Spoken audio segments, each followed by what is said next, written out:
Hello students, my name is Rahul Ghosh. Welcome to our YouTube channel Career Flight. आज solve करेंगे most expected MCQ for JRF जो दिसंबर का examination होने वाला है 23 में।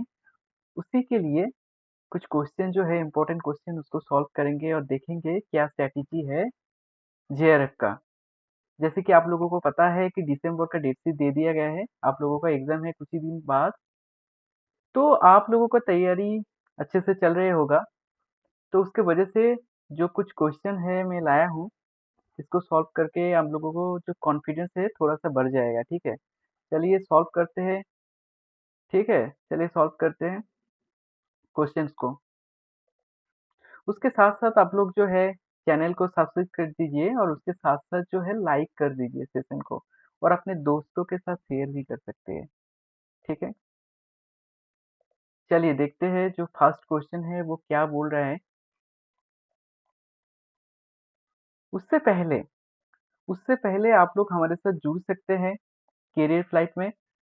इसके लिए इस नंबर पे कॉल करिए और कोर्सेज़ को एनरोल करिए क्योंकि 24 में जून का जो एग्ज़ामिनेशन होने वाला है उसका जो कोर्सेज़ है वो स्टार्ट हो चुका है।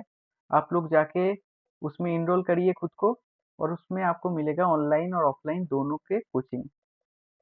ठीक है? उसमें आप पेपर 1 को भी पढ़ सकते हैं, उसके साथ-साथ जो भी आपका सब्जेक्ट है उससे रिलेटेड पेपर 2 भी पढ़ सकते हैं। बहुत सारे जो मॉक टेस्ट है वो आप लोगों को मिल जाएगा, ठीक है? तो डाउट क्लियरिंग सेशन सारे के सारे के जो चीज़ें हैं, वो आप लोगों को मिलेगा, ठीक है? वो करियर साइट पे आप लोगों को मिलेगा। उसके साथ-साथ आप लोग टेलीग्राम में भी जुड़ सकते हैं। चलिए देखते हैं फर्स्ट क्वेश्चन को क्या बोल रहा है। चलिए इसको रीड करिए अच्छे से।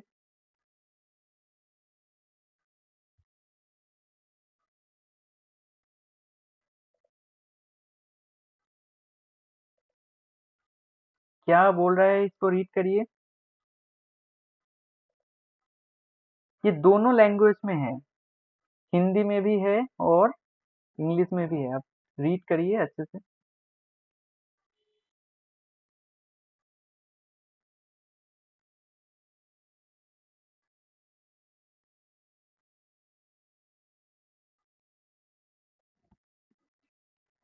ये क्वेश्चन किससे है? टीचिंग से रिलेटेड है। ये टीचिंग से रिलेटेड है। चलिए सेशन को लाइक कर दीजिए, जितने भी लोग देख रहे हैं लाइक कर दीजिए सेशन को।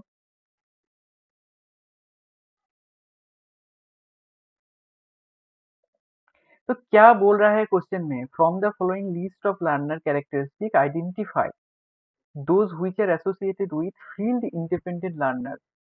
फील्ड इंडिपेंडेंट लर्नर कौन सा है? आपको इनमें से चूज करना पड़ेगा।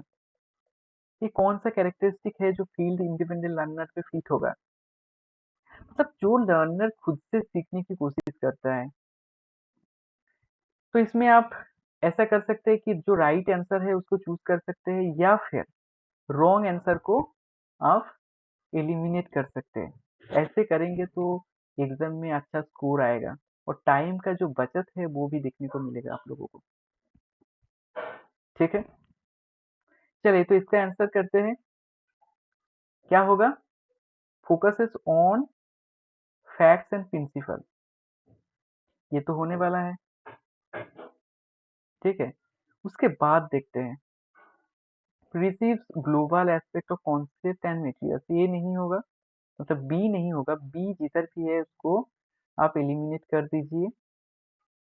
उसके बाद prefers and like to compete, ये भी होगा, मतलब ये सी जो है होगा, तो इसका आंसर होगा सी। फिर भी जो डी ऑप्शन है उसको एक बार पढ़ेंगे। जो can organise information by himself, जो स्टूडेंट है वो खुद से ही तो सीखते हैं, उसी चीज को इधर बोला है, तो डी 100% होगा। तो इसका जो आंसर है वो है ए सी डी। नाउ क्लियर है? ऐसे क्वेश्चन को सॉल्व करना है एग्जाम के टाइम पे, ठीक है? जितना भी टाइम आपको कम मिले, फिर भी ऐसा क्वेश्चन को अगर आप सही तरीके से करेंगे ना, अगर ऐसे क्वेश्चन को आप सही तरीके से करेंगे तो आपका जो 2 मार्क्स है वो मिल जाएगा आपको। चलिए देखते हैं नेक्स्ट क्वेश्चन को देखते हैं।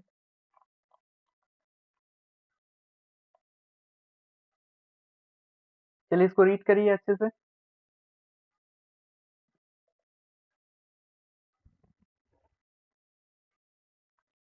मोस्ट एक्सपेक्टेड एमसीक्यू है ये। ऐसा ही क्वेश्चन आपको एग्जाम में देखने को मिलेगा।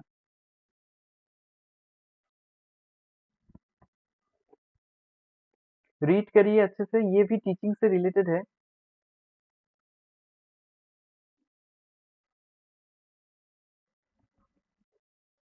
टीचिंग से रिलेटेड है ये भी।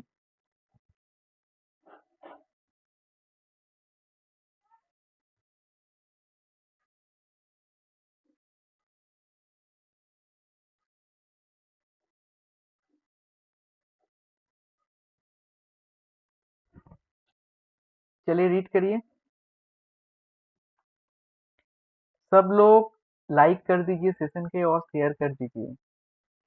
क्या बोल रहा है? Which of the following are said to be style related competency of an effective teacher. तो आपको ये की टर्म ढूंढना था, इफेक्टिव टीचर के बारे में पूछा है। वो कैसा होना चाहिए एक्चुअली, कैसा जो है वो होना चाहिए। इसमें आप एलिमिनेशन जो मेथड है उसको यूज कर सकते हैं। ठीक है। इफेक्टिव टीचर कैसा होना चाहिए? वो ऑर्गेनाइज होना चाहिए। ठीक है, ऑर्गेनाइज होना चाहिए और ऑर्डरली मैनर में जो डेटा है उसको शेयर करना, मतलब ये सारे के सारे जो चीज है ये इफेक्टिव टीचर के बारे में ही है। तो ऑप्शन ये होगा। सेल्फ एफिकेसी नहीं होगा, मतलब सी ऑप्शन तो बिल्कुल नहीं होगा। इसको एलिमिनेट करिए, ऐसे एलिमिनेट करना है आपको एग्जाम के टाइम पे। ठीक है। तो जैसे कि गुड रीडिंग और राइटिंग स्किल ये सब नहीं होगा, लेकिन फ्लेक्सिबिलिटी होना चाहिए ना। इफेक्टिव टीचर का जो स्टाइल है उसमें फ्लेक्सिबिलिटी होना चाहिए। फ्लेक्सिबिलिटी अगर होगा तो अच्छे से जो स्टूडेंट है वो अच्छे से समझ पाएगा, तो वो चीज है, मतलब डी भी होगा। तो ये जो चीज है इसका जो आंसर है ये है। क्लियर है? इसका आंसर है ए एंड डी। ऐसा क्वेश्चन टीचिंग से आपको देखने को मिल जाएगा। बहुत इंपॉर्टेंट क्वेश्चन है ये। चलिए देखते हैं नेक्स्ट और एक इम्पोर्टेंट क्वेश्चन को। ये है रिसर्च से रिलेटेड क्वेश्चन। क्या पूछा है? हाइपोथेटिको डिडक्टिव के बारे में पूछा है। चलिए अच्छे से रीड करिए इसको, फिर आंसर करते हैं इसका।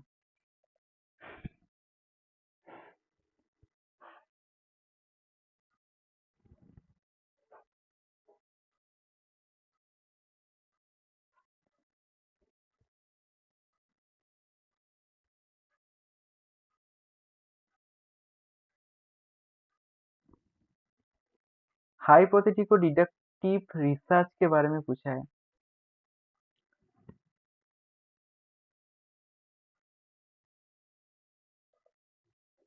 कौन सा पार्ट से रिलेटेड है ये?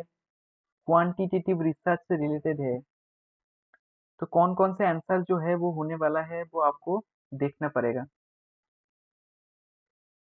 ठीक है। इसका स्टेज पूछा है, स्टेप्स पूछा है। ठीक है। तो कौन सा होने वाला है वो बोलिए। फर्स्ट क्या होने वाला है? First step identifying the defining the research problem.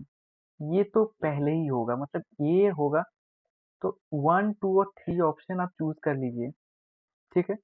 1 2 और 3 इनमें से ही कोई आंसर होगा। नेक्स्ट जो है वो देखना पड़ेगा। ये ये क्वांटिटेटिव रिसर्च से रिलेटेड है। इसके वजह से क्या करना पड़ेगा? फर्स्ट हाइपोथेसिस को फॉर्मुलेशन करना पड़ेगा। क्या करना पड़ेगा? हाइपोथेसिस को फॉर्मुलेशन करना पड़ेगा। और उसके साथ साथ developing a design of a research, मतलब रिसर्च डिजाइनिंग भी करना पड़ेगा। तो ए के साथ इसके बाद होगा डी, उसके बाद है बी, उसके बाद क्या करेंगे? वो जो पॉपुलेशन है, ठीक है, वो जो पॉपुलेशन है उसको ड्रॉ करेंगे, मतलब सबसेट, मतलब सैंपलिंग करना है उसके बाद। तो उसके बाद बी होगा। देन हम करेंगे डेटा कलेक्शन। क्या करेंगे? डेटा कलेक्शन करेंगे, रिसर्च का डेटा जो है उसको कलेक्ट करेंगे।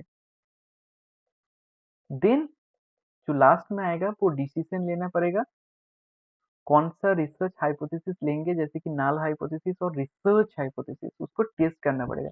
क्योंकि इधर जो नंबर 2 वाला स्टेप था उसमें हमने क्या करा था, हाइपोथेसिस को फॉर्मुलेशन किया था।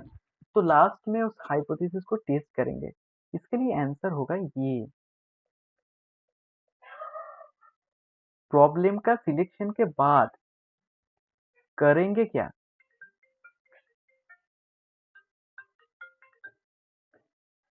प्रॉब्लम के सिलेक्शन के बाद, ठीक है, जो प्रॉब्लम है उसका प्रॉब्लम के सिलेक्शन के बाद क्या करेंगे, प्रॉब्लम सिलेक्शन के बाद क्या करेंगे, बोलिए।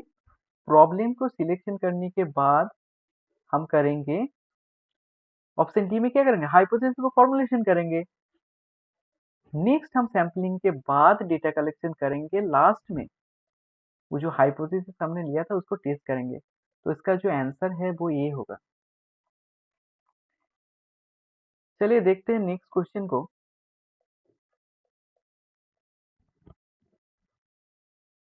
आपके स्क्रीन के सामने है नेक्स्ट क्वेश्चन, चलिए इसको देखिए।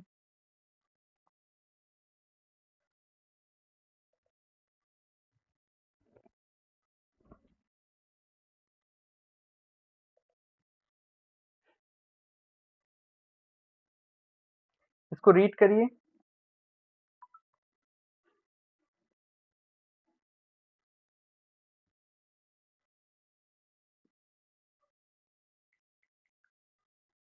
अच्छे से रीड करिए।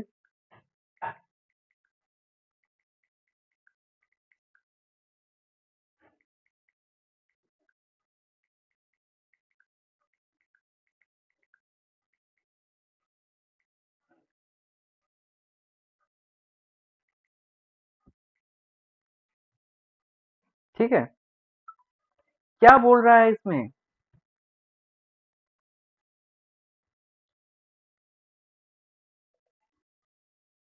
सैम्पलिंग के बारे में पूछा है।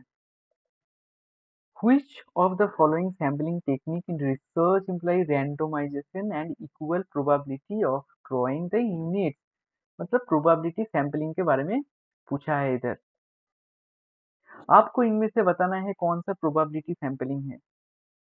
ठीक है, तो प्रोबेबिलिटी कौन सा होने वाला है, तो एक तो आप ऐसा कर सकते हैं कि प्रोबेबिलिटी सैंपलिंग को चूज करिए, नहीं तो जो नॉन प्रोबेबिलिटी सैंपलिंग है उसको आइडेंटिफाई करके उसको एलिमिनेट कर दीजिए। तो हम इधर प्रोबेबिलिटी सैंपलिंग को चूज करेंगे, जैसे कि एक है स्ट्रैटिफाइड सैंपलिंग और एक है क्लस्टर सैंपलिंग। मतलब इसका जो आंसर है वो होगा सी। क्लियर है।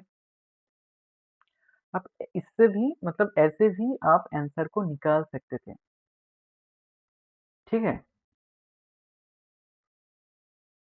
नहीं तो आप ऐसे भी कर सकते थे, जैसे कि क्वार्टर सैंपलिंग है, स्नोबॉल है, डायमेंशनल है, ये सारे के सारे जो सैंपलिंग है इसको आप बाहर कर सकते थे। अगर आप ऐसे करते फिर भी आंसर हो जाता। ठीक है, क्या होता है, आंसर फिर मतलब हो जाता है। चलिए नेक्स्ट क्वेश्चन को देखते हैं। इसको रीड करिए।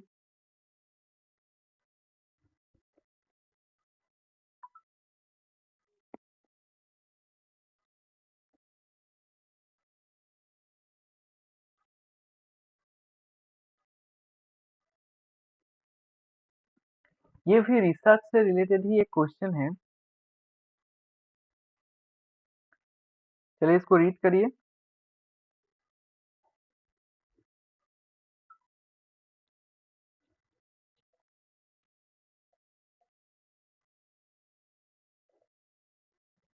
ये एक मैचिंग है, मैचिंग वाला क्वेश्चन है। ये क्वेश्चन एक्चुअली इंटरेस्टिंग होता है।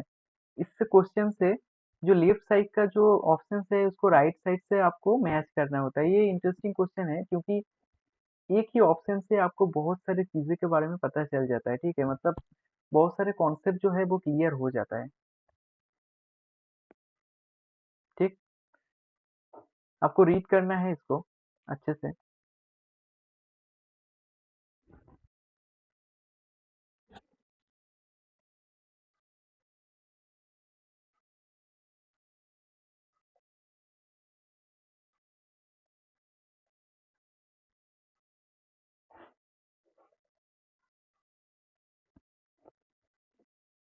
तो चलिए देखते हैं इसको कैसे सॉल्व करना है, एग्जाम पे अगर आएगा तो कैसे सॉल्व करना है। ठीक है, सेशन को सभी ने लाइक कर दिया, सभी ने लाइक करिए, सब्सक्राइब करिए चैनल को, और टेलीग्राम चैनल पे ज्वाइन हो जाए, क्योंकि ये जो पीडीएफ है मैं इसको क्लास खत्म होने के बाद हमारा जो करियर फ्लाइट का टेलीग्राम चैनल है उसमें अपलोड कर दूंगा। ठीक है, आप लोग ज्वाइन हो जाइए, ज्वाइन होकर रहिए। तो क्या, कैसे इसको कर सकते हैं? तो आप ऐसे भी कर सकते हैं कि इनमें से जो इजी लगता है आपको, लेफ्ट साइड में जो टर्म्स है उसको राइट साइड से मैच करना है। ठीक है, कैसे मैच करेंगे?